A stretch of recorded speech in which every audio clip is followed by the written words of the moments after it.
my uncle's life began in Poland, and like my parents, or my mother, who was his older sister, they came to Paris in the 30s. They were journalists, all of them. And they worked together in Paris in the Front Populaire and the great movements of the 30s in Paris. And then, as Dean Douglas said, they went to Spain, the Spanish Civil Wars, where they all made their careers. Their courageous reporting was copied and distributed around Europe, around the United States, and my uncle's work was shown even then in Life magazine and so on. They and their colleagues, you mentioned the founding of Magnum, which came later with Robert Capa and Henri Cartier-Bresson, two other heroic and famous photographers. Capa's known for his D-Day landing pictures, and he was killed in '54 in Indochina, so 2 years before my uncle was, when he stepped on a landmine while he was photographing. So, and Henri Cartier-Bresson, I hope you know his name, lived to be 96. And so there's the story of these three guys. It's a great movie of these two guys, you know, who wound up getting killed at a young age, and then Henri lives to be 96, becoming maybe one of the most well-known world figures in photography.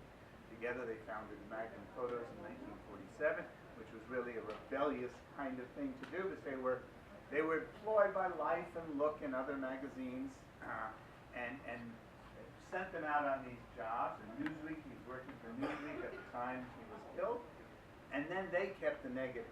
And these guys wanted to own their intellectual property, own their work, and be able to resell it and rework it and put it together in books and other things.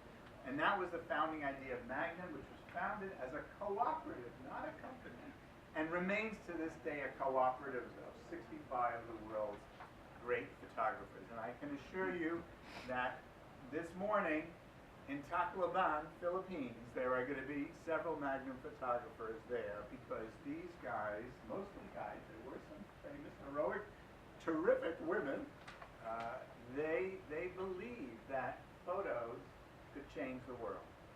And sometimes they succeed.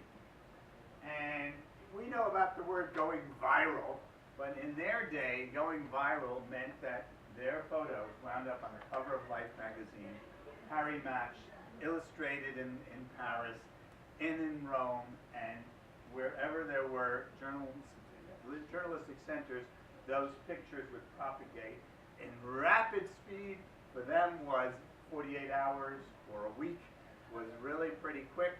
But before there was television even, the visual medium, the way people came to learn about the world, was the pages of Life magazine and its similar magazines.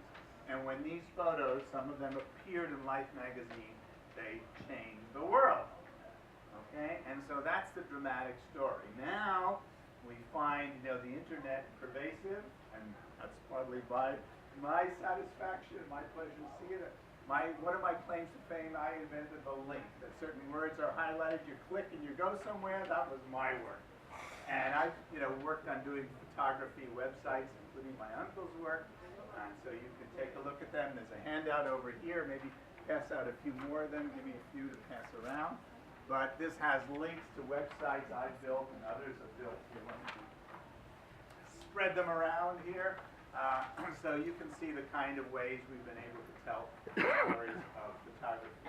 So my uncle, Dean Douglas, was referring to these pictures of children, which he was especially famous for.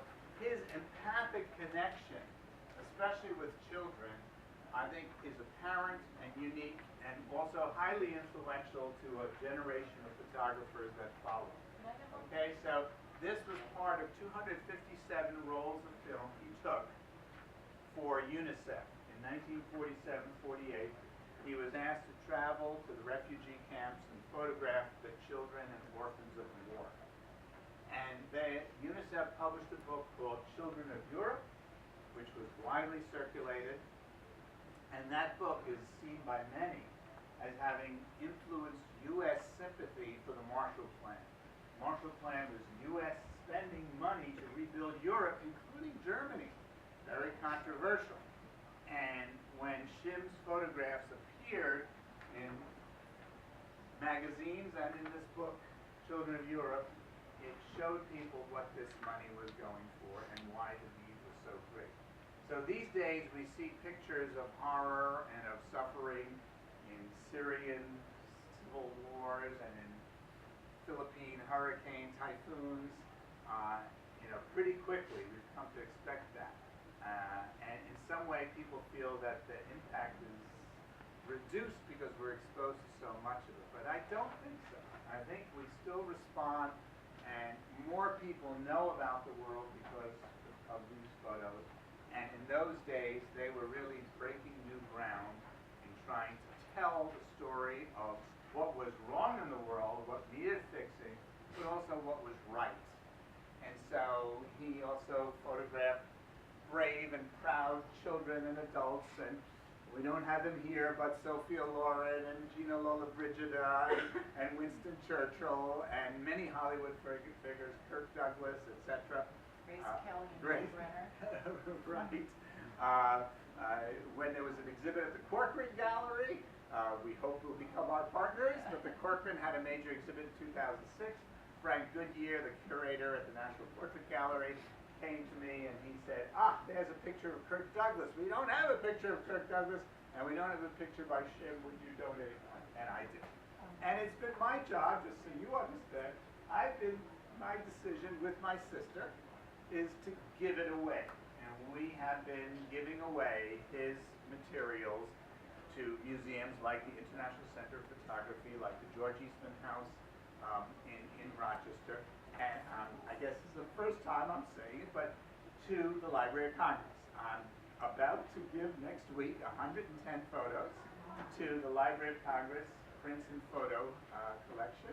These were chosen by 3 of their curators who visited me over the summer, extended period, and they will create a website, and my uncle's work will be preserved in that place. Also, Victoria and Albert Museum in London and many other places. So I was pleased to give 28 photos to the University of Maryland Art Gallery, and they've been sitting there for 15 years, and now you get to see them. There are 15 here. Take a look around. Take a look at the websites.